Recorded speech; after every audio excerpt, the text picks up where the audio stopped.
এই কোতল প্রোগ্রাম অন্ন তৈরি হতো। একটি ঘরে একটা বাচ্চা জন্মায়, মা বাপের প্রথম স্বপ্ন ছেলেকে মানুষ করব। যখনই প্রশ্ন করছেন মানুষ কি, আপনি বলবেন ডাক্তার, ইঞ্জিনিয়ার, মাস্টার, শিক্ষক। দুনিয়ার সম্মানের ছেলেকে খুব কম মা বাপে কথা বলে। ছেলে পয়দা হয়েছে, ছেলেকে হাফেজে কোরআন বানাবো, ছেলে পয়দা হয়েছে আল্লাহ এই ছেলেকে দ্বীনের মাদ্রাসায় দিব। 2 বছর 3 বছর 4 বছর হলেই প্রথমেই তাকে মাদ্রাসা পাঠিয়ে দিয়েছি। এমন ঘটনা আমাদের মধ্যে ঘটেনি। এটা প্রমাণ করে আমরা ধর্ম জানি না, এটা প্রমাণ করে আমরা ধর্মকে মানি না। আপনি জানেন আপনার এলাকায় 20টা ছেলে গ্রাজুয়েট পাস করে পড়ে আছে, ঘরে চাকরি নেই, তারপরেও আপনি আপনার ছেলেকে প্রথমে স্কুলে পাঠান। আমি বলছি না স্কুল পাঠানো যাবে না, কিন্তু আমি বলতে চাইছি স্কুল পাঠানোর সঙ্গে সঙ্গে আপনার ছেলে ধর্ম শিক্ষা থেকে আলাদা হয়ে গেল।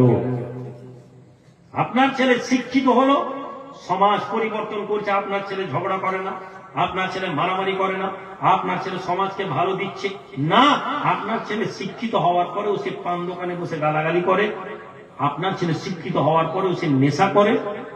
তাহলে জেনে নিন, আপনার ছেলেকে মাদ্রাসায় দিয়ে ও তো বেকার থাকবে না, মাদ্রাসায় পড়ার পরে ও রুজিহীন থাকবে না। কিন্তু এটা ঠিক, 100তে 2-5টা হলে হতে পারে ব্যতিক্রমী, 95টা কোনো হাফেজকে আমি রাস্তায় দাঁড়িয়ে খিস্তি মারতে দেখিনি। আপনারা দেখেছেন ভাই? কোন ইমামকে রাস্তায় দাঁড়িয়ে দাঁড়িয়ে গালাগালি করতে দেখেছেন? 100টায় 5টা এক্সেপশনাল ছেড়ে দিয়েছি। কোন ইমামকে রাস্তায় দাঁড়িয়ে মদ খেয়ে গালাগালি করতে করতে দেখেছেন? কোন মৌলানাকে অন্য ঘরের কোন মেয়েকে চোখ মারতে দেখেছেন?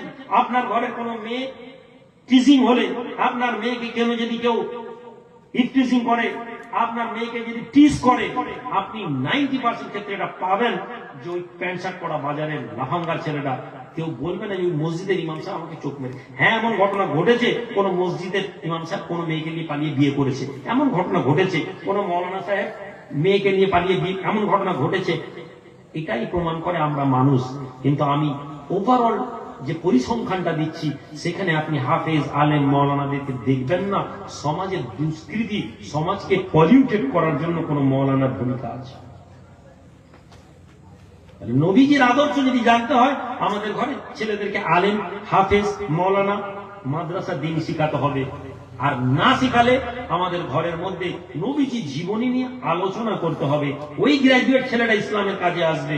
আপনি বাপ বলুন, খাওয়ার পরে 10 মিনিট তোমরা আমাকে সবাইকে ঘরে, নিজের মেয়ে, নিজের ছেলে, নিজের পোতা, নিজের বাচ্চা সবাইকে নিয়ে বসুন আর নবীজির জীবনী পড়ুন।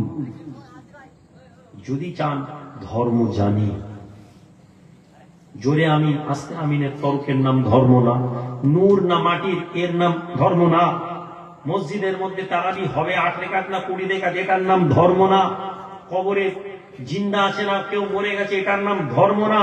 ধর্ম হচ্ছে আমার জীবনের মধ্যে ওই কথাগুলোকে আনা যা নবীজি বলে দিয়ে গেছেন। নবীজিকে সম্মান করতে হবে। ধর্ম নবীজির ব্যাপারে আমাদের ধারণা, নবীজিকে আমাদেরকে সম্মান করতে হবে। ওই সম্মান যা আল্লাহ বলেছেন। আমার কথা, আমার বলা, আমার চলার মধ্যে কোনো বেয়াদবি যেন নবীর সামনে না হয়। কোনো কথা আমি এমন বলবো না যেটা নবীজির সম্মানকে কমাবে। কেন আমরা নূর মাটি নিয়ে ঝগড়া করি না? কেন আমরা নূর নবী বলি? মাটির নবী বললে আমাদের গায়ে লাগে। হতে পারে নবীর মাটির, হতে পারে নবী নূরের। আমাদেরকে মরার পরে প্রশ্ন করা হবে না। নূর নবী শিখিয়ে দিয়ে গেছেন। নবীজি বলেছেন যে আমি কিসের, তোমরা এটা নিয়ে আলোচনা করবে? নবীজি শেখাননি। কিয়ামতে কিসের প্রশ্ন হবে? নবীজি বলে দিয়েছেন। কবরে কি নিয়ে প্রশ্ন হবে? নবীজি বলেছেন। ওই প্রশ্নপত্র আমাদেরকে আগে রেডি করে নিতে হবে। যে ব্যক্তি ওই প্রশ্নপত্র রেডি করবে, তারপর তার কাছে মনে হতে পারে নূরের না মাটির, আমি এটা নিয়ে চর্চা করব। তুমি